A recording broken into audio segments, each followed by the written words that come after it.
Student, पिछले video में हम डिस्कस कर रहे थे बेसिक इंग्लिश के बारे में। वहाँ हमारा एक पॉइंट छूट रहा था वर्ब, और उस वर्ब में जो मेन वर्ब थी, मेन वर्ब का ही पार्ट चल रहा था फिनिट वर्ब और इनफिनिट वर्ब। उसके बारे में आज हम डिस्कस कर रहे हैं कि फिनिट वर्ब और इनफिनिट वर्ब क्या होती है। फिनिट वर्ब वह होती है कि कोई भी वह वर्ब जिस पर सब्जेक्ट का शासन हो फिनिट वर्ब कहलाता है। सब्जेक्ट का जिस वर्ब के ऊपर शासन है वो फिनिट कहलाता है, और जिस वर्ब के ऊपर सब्जेक्ट का शासन नहीं हो वो इनफिनिट वर्ब कहलाता है या नॉन फिनिट वर्ब कहलाता है। ये हमारा सब्जेक्ट है और ये वर्ब है। इसके ऊपर, इस वर्ब के ऊपर यदि सब्जेक्ट का शासन है तो वो कहलाएगा फिनिट वर्ब, और यदि इसके ऊपर शासन नहीं है तो वो कहलाएगा इनफिनिट वर्ब। अब शासन का मतलब ये नहीं है कि भाई उसके ऊपर राजा है और वो शासन करे, तो शासन का मतलब ये होता है कि जैसे कोई बच्चा है वो घर पर ही रह रहा है और घर पर ही पढ़ाई कर रहा है, वो कोई मिस्टेक करता है तो पेरेंट्स उसके ऊपर शासन करते हैं, उसके ऊपर नजर रखते हैं और उसको कंट्रोल कर लेते हैं। यदि वही बच्चा दूसरे शहर में जाकर के स्टडी कर रहा है तो वो अपने घर वालों से डिस्टेंस में आ जाता है, इस वजह से वो ओपन हो जाता है, तो ये उसका शासन का मतलब होता है। अब फिनिट और इनफिनिट वर्ब के लिए हम रूल से पढ़ रहे हैं। यदि सेंटेंस के सब्जेक्ट का नंबर और पर्सन चेंज करने पर, फिनिट वर्ब के अंदर क्या होता है कि सेंटेंस का सब्जेक्ट, उसका नंबर और पर्सन हम चेंज कर देते हैं तो वर्ब की फॉर्म में चेंज हो जाए तो वह वर्ब फिनिट वर्ब कहलाता है। और यदि सेंटेंस के सब्जेक्ट का नंबर और पर्सन चेंज करने पर भी वर्ब की फॉर्म में कोई परिवर्तन नहीं हो तो वो इनफिनिट वर्ब कहलाता है। अर्थात जो सब्जेक्ट है, ये हमारा subject plus verb plus other word, तो इसमें हमारा जो सब्जेक्ट है, सब्जेक्ट का नंबर और पर्सन में यदि हम चेंज करते हैं तो वर्ब भी चेंज हो जाती है, तो वो तो क्या कहलाता है, फिनिट वर्ब, वो कहलाता है फिनिट वर्ब। और यदि हम नंबर और पर्सन में चेंज कर रहे हैं फिर भी हमारी जो वर्ब है उस वर्ब के ऊपर कोई प्रभाव नहीं पड़ता है, कोई परिवर्तन नहीं होता है, तो उसे कहते हैं हम इनफिनिट वर्ब।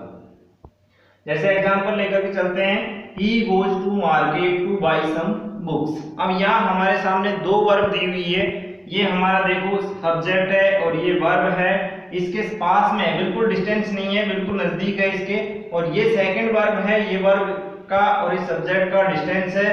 अब दूसरी चीज हम देखते हैं कि he goes to market to buy some books, ये हमारा इसके बिल्कुल नजदीक है, इसका शासन he goes, वह जाता है, तो ये क्या है, फिनिट वर्ब है, इसके बिल्कुल नजदीक है, इसका इसके ऊपर शासन है to buy some books। अब इस रूल के अकॉर्डिंग हम यहाँ स्टडी कर रहे हैं कि हमारा सब्जेक्ट है, इस सब्जेक्ट का नंबर और पर्सन हम चेंज किया, ही की जगह हमने सब्जेक्ट को क्या कर दिया, आई, तो आई करते ही इसका तो साथ में क्या हो गया, हमारी वर्ब में परिवर्तन हो गया, तो ये परिवर्तन, तो ये तो क्या हुआ हमारा फिनिट वर्ब।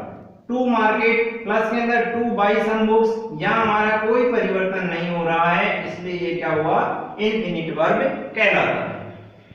सेकंड रूल है हमारा, यदि किसी सेंटेंस के सब्जेक्ट को चेंज करने पर वर्ब फॉर्म में परिवर्तन हो जाए। अब यहाँ हमारा दूसरा है कि यदि किसी सेंटेंस के टेंस को, वहां हम उसका नंबर और पर्सन चेंज कर रहे थे, यहाँ हम टेंस को चेंज कर रहे हैं, टेंस को चेंज करने पर वर्ब फॉर्म में परिवर्तन हो जाए तो फिनिट वर्ब, और यदि परिवर्तन नहीं हो तो इनफिनिट वर्ब कहलाता है।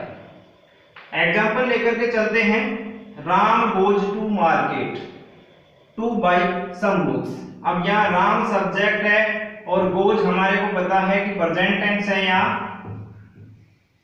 प्रेजेंट सिंपल है, ये to market to buy some books, तो ये तो हमारे इनफिनिटिव है और ये फिनिट वर्ब है, तो राम यहाँ हमने प्रेजेंट की जगह पास्ट टेंस कर दिया, वेंट कर दिया टू मार्केट, लेकिन फिर भी हमारी जो इनफिनिट वर्ब है इसके ऊपर कोई प्रभाव नहीं पड़ रहा है, तो ये कहलाता है इनफिनिट वर्ब।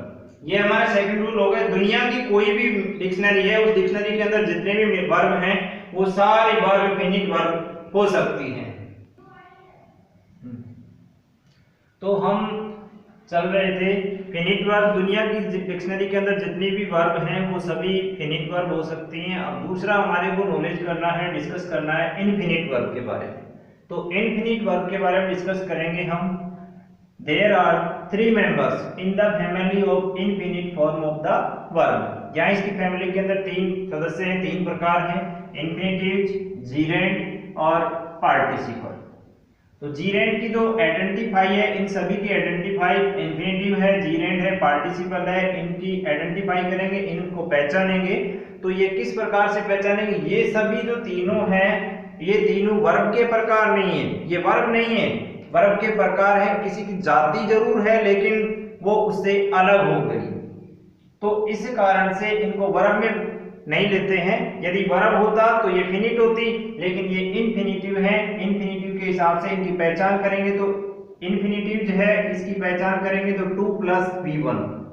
जीरेंड है, इसकी पहचान करेंगे तो ये पहचान इनकी होगी V1 + ing अर्थात V4। अब पार्टिसिपल है, पार्टिसिपल के 3 प्रकार होते हैं, प्रेजेंट पार्टिसिपल, पास्ट पार्टिसिपल और परफेक्ट पार्टिसिपल। प्रेजेंट पार्टिसिपल की पहचान है V1 + ing = V4, past participle है V3 और परफेक्ट पार्टिसिपल है हैविंग + V3।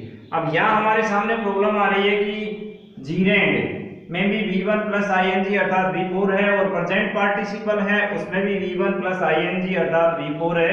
तो इन दोनों के बीच में डिफरेंस क्या है? तो इसको हम एक स्ट्रक्चर के सर्वे के द्वारा हम डिस्कस कर रहे हैं, ए structural survey of V1 + ing। तो फिनिट वर्ब और इनफिनिट वर्ब अब हमारे को लेना है V1 + ing।